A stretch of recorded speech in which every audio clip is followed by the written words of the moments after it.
Hello everybody, Sinow here, your home for Resident Evil Resistance, and the August update is finally with us, bringing 2 new remixed maps. So, the purpose of this video is, I've noticed in my chat quite a lot of the time people come in and they ask me for like, kind of what the vibe is of the latest update. They want to know, in a nutshell, kind of like what's new, what to look out for, things that might potentially be strong, and the purpose of this video is to give you guys an easily digestible way to catch up with what's going on, rather than watching kind of long stream VODs or things like that, where although it is good information, it's quite hard to kind of find all the different things.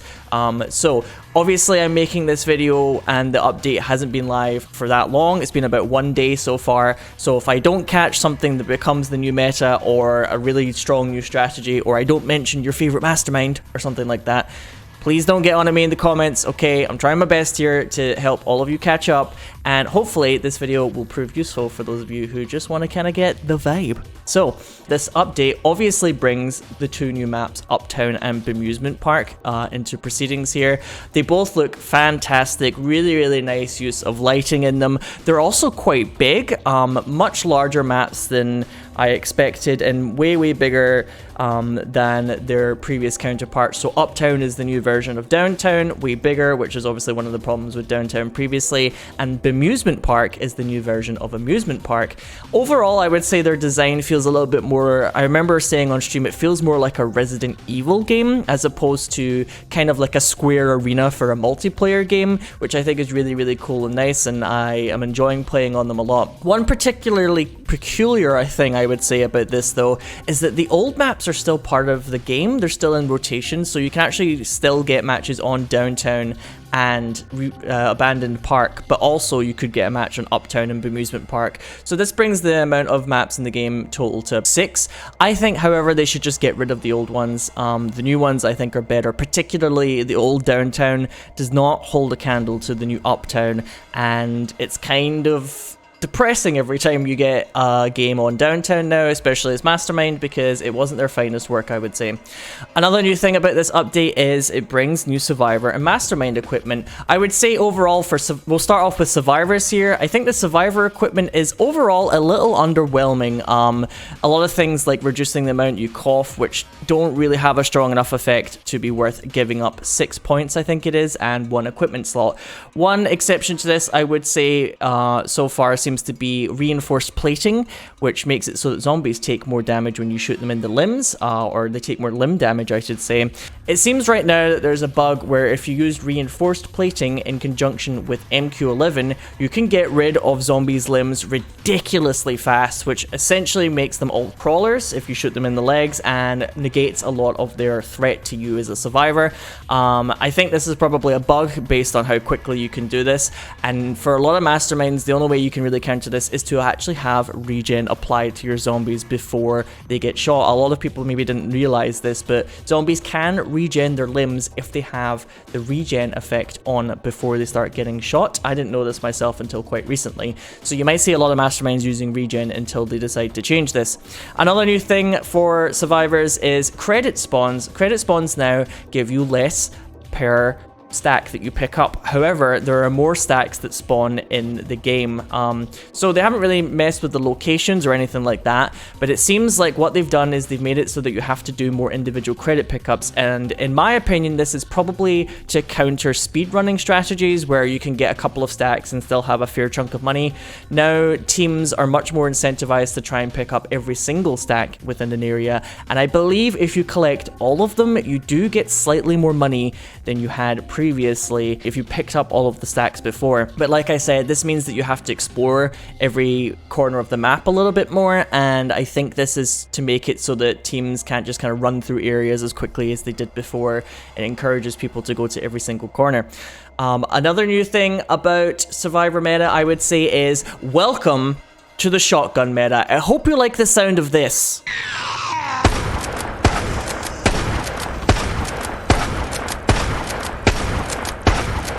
because you're going to be hearing it a lot in the upcoming month to go here. The shotgun now you can purchase in Area 1 along with the MQ-11, which is very, very bizarre. They've also tried to fix its latency issues, so now the damage registers more quickly and it's more accurate in counting how much damage you've done to a zombie. It also does a lot of knockback and is fairly ammo efficient as well as doing decent damage, and it also damages cameras quite well. So it's basically the go-to weapon in most situations for survivors now. We are officially in the shotgun meta, I would say. Some of the other guns have had their damage buffed though, in particular the handguns have all had their damage buffed, and this makes Becca an absolute nightmare, particularly when it comes to shredding biocores. She can shred them super quickly with her fever skill, so expect to get annoyed by that, masterminds, in your upcoming games if you are against the Becca. Meanwhile, on the mastermind side of things, masterminds have also gotten quite a few new equipment items, and I would say overall that the mastermind equipment is a little bit more interesting. It's equipment that a lot of masterminds have been asking for a long time now. For instance, we are seeing beta strain here, which means that your creatures don't suffer knockback as frequently from survivors when they are shot, which is something that people have been asking for a long time. Another really interesting equipment for masterminds we're seeing now is leeching explosives, which means that when survivors are damaged by or have a negative effect applied to them from a trap, the mastermind gets a little bit of bioenergy back. This seems to work particularly well with airburst traps, I've noticed. We also have a equipment here that means that if you blow up a trap by yourself using EIS, it does more damage to survivors, and this is a significant damage upgrade. So it looks like we might see a little revival of Trap Alex here. Trap Alex is out there. You've been thrown a bone officially by Neobards. Hopefully it's a tasty one. I'm going to be trying out some Trap Alex myself in an upcoming stream, and hopefully I can make something work for her, although traps still do give quite a lot of time to survivors when they are shot out. Another thing that we are seeing in the new mastermind meta is a couple of new cards have been added, which allow you to do special effects that previously were only available through supply zombies. So we have 3 new cards: Converter Mod Creatures, which allows you to get IVs that you can summon if you use creatures to make the cost of the Converter Mod go down a certain amount. You then click on it and it gives you an IV card in your hand, and then you play that.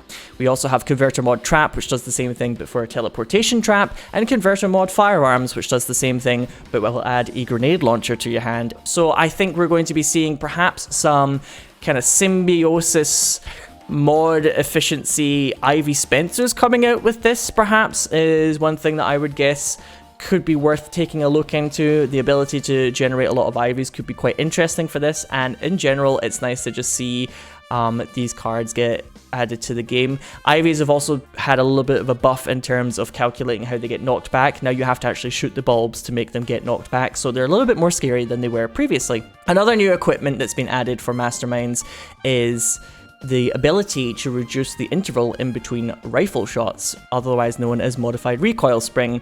So there's a new build going around, I think, that you'll be seeing where Nikolai can goop someone and then use rifle shots repeatedly over and over to do ridiculous amounts of damage, which I'm sure is going to be a fun and popular playstyle with a lot of meaningful counterplay, as is often the case with Nikolai. Can't wait to be shot in the face with high caliber, super fast rifles over and over.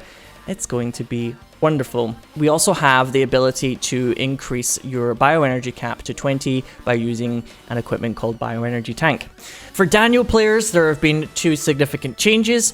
One of the changes is that Mr. X now is able to start attacking more quickly after you summon him, and also he moves slightly more quickly. However, this hasn't really stopped him from being stunned quite easily by being shot in the face with shotguns.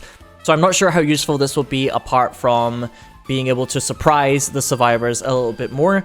Another change to Daniel is that his invincible skill now works differently. You have to stay inside the zombie in order to keep the invincible effect. You can no longer start a bite animation with an invincible zombie and then cease controlling it and go into another zombie to give that one invincible. They have, however, increased the amount of time a zombie can stay invincible so that you can guarantee the bite animation.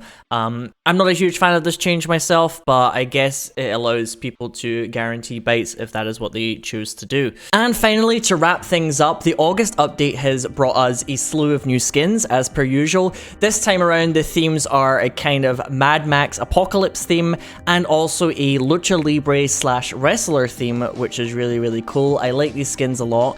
One skin in particular makes Samuel look like he's been blown up like a helium balloon, and he's got massive muscles, which is pretty funny to see in action. Significantly, we have also seen our first part of paid DLC be added to the game, aside from RP boosters of course, in the form of costumes for the survivors that allow them to dress up like the Resident Evil 2 protagonists Leon and Claire. So the girls get Claire's jacket, where the boys get Leon's RPD uniform. I think these look quite cool, however I am a bit conflicted about them because I really wish we were getting Leon and Claire as purchasable survivors that we could play as opposed to just their skins, which was assets that already existed in Resident Evil 2 a long time ago.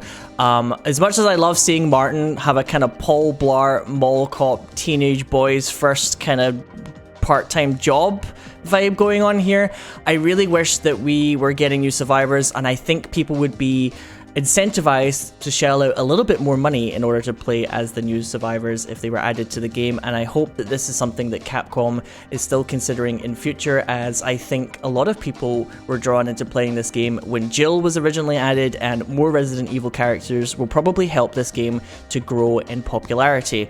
Regardless, that has been the August update video and a little summary for y'all. I hope you found this video helpful and fun to watch, and if you would like to see more every time they do a monthly update for this game, then do let me know in the comments below and I would be happy to do so. Regardless, this has been Sinow that you've been watching. Thank you so much and take care.